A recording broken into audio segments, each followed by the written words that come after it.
नमस्तेऽस्तु महामाये श्रीपीठे सुरपूजिते शङ्खचक्र गदाहस्ते महालक्ष्मी नमोऽस्तुते।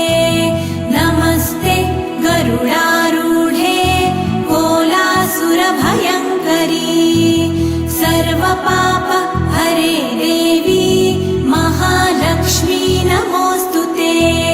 महादेव्यै च विद्महे विष्णुपत्न्यै च धीमहि तन्नो लक्ष्मी प्रचोदयात्।